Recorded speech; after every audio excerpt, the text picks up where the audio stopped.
Hey everyone, so this video is about rolling your ankle. So if you got a common theme running in your life of rolling your ankles quite often in exercise or like just running or walking in general, then this video could be something that could help you. So when it comes to the ankle roll, there's like lots of different causes. Could be like running, could be walking, could be sports like taking some impact or just landing the wrong way, walking on uneven surfaces or standing on uneven surfaces, having your heel elevated. So what I mean by that is, like in Hollywood movies, you see the main actress usually wearing like a high heel, and typical go-to in the Hollywood movies is they roll their ankle and whatever, break their high heels and that. So what I mean is like having your heel elevated higher than your actual toes themselves. Also having upper extremity weaknesses, so through the hips, through the knees, can put pressure on your ankles and stuff, and that can change the whole aspect of how the ankle works, which can lead to the ankle roll itself. So here is like the ankle joint itself. You've got the calcaneus at the bottom, or better to show here, calcaneus, you got the talus, you got the tibia and fibula. So they all work in relation to the ankle joint. Pretty important to know. Just before I get right into this stuff, this isn't a be all end all kind of fix. Even though rolling your ankles does have a few different causes, what I'm going to show today is like just simple little things that you could do to help prevent rolling your ankles. But everyone reacts differently. Everyone's body's anatomically slightly different.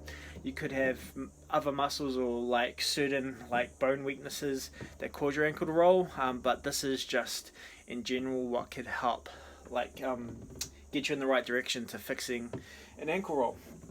So we've got our bones, calcaneus at the bottom, your heel, the talus, which is like a sliding kind of little bone in there. That one's really important, especially with what we're going to get into. And you got your tibia and fibula, your main leg bones at the bottom. So all of those things I discussed before about like what causes the ankle rolling, they all have like certain things in common. One of the main ones being like the increasing of the angle at the joint. So when your heel becomes elevated and it shifts up, that opens up a little bit more. The thing is with the ankle joint, so when you open up, that talus bone kind of can pop out and becomes a little bit looser. That creates a lot more risk of rolling your ankle, especially when you got your heel bone, so your calcaneus elevated and your toes are down and that bone starts to pop out.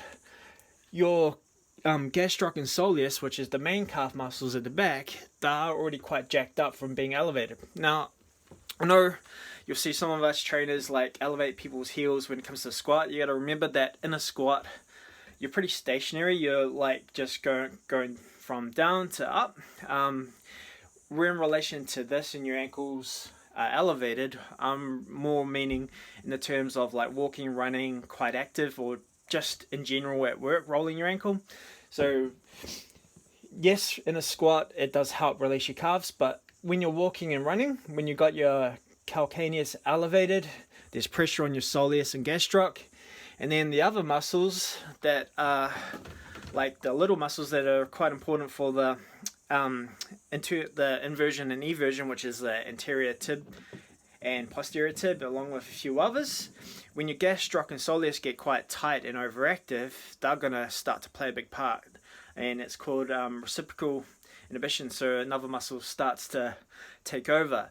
When they take over, they're going to go on the path that they want to go in, so it's either going to roll your ankle in or out. And when you're walking and you got your gastroc and soleus jacked up and your talus, the bone starts to push out a little bit, you've got all sorts going on that creates that instability in that ankle, and you're going to go in or out, and that's what's causing the ankle to roll. Well, that could be a cause. So a way to avoid that is if you're a runner on the treadmill, always set your incline to about 2, because if you go any lower, it's like you're running downhill. You're more likely to roll your ankle if you're going down on a slope.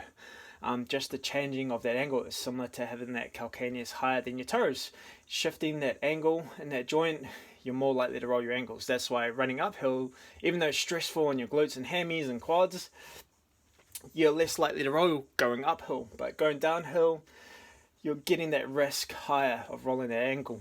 Also, you want to look at adding some kind of balance training. I know, or walking on some unstable surface, or like just walking on a BOSU, standing on a stability pad would be quite beneficial because it helps teach your body to balance out. And I know some people, just in general, standing on one foot will be hard enough. So even doing that and just having your hand against the wall until you can eventually balance out, and then start progressing the exercises.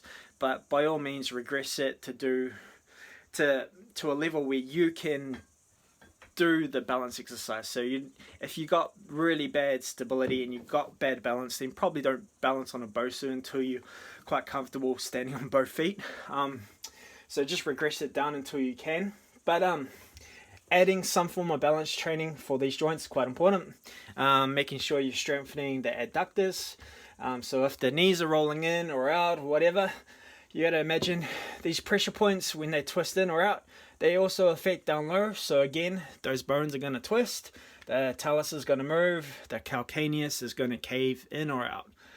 So having those strength practices on the hips, inside or outside, whatever, like if you do an assessment on yourself when you do a squat, if you see your knees in or out, or if you're lacking mobility, then you'll be able to decide what I need to do to strengthen or what I need to do to loosen.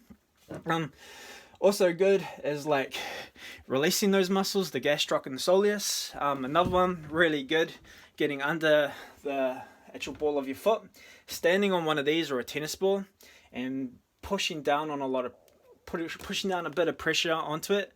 It's going to help release under your foot because that can get quite tight as well, and that can also lead to rolling of the ankle.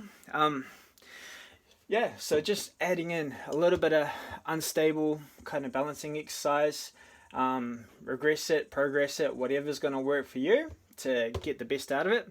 Look at loosening up those areas in the big calf muscles, so gastroc and soleus. Look at also releasing anterior tib and posterior tib, the ones that are controlling inside and outside of your ankle, along with others. Sometimes they can be quite tight or overactive, so you might want to add in some banded exercises, and also attack up higher, so like working your hip muscles and that.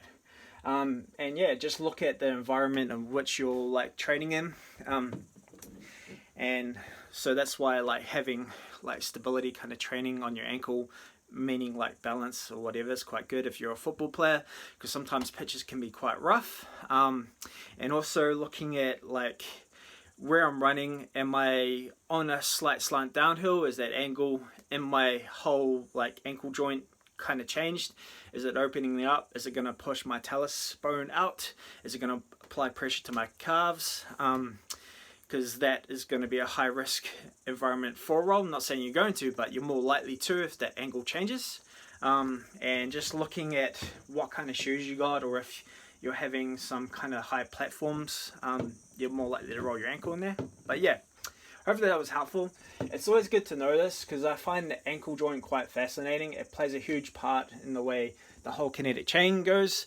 I know I've said it many times before, but if something happens down here, it happens here, happens here, happens here.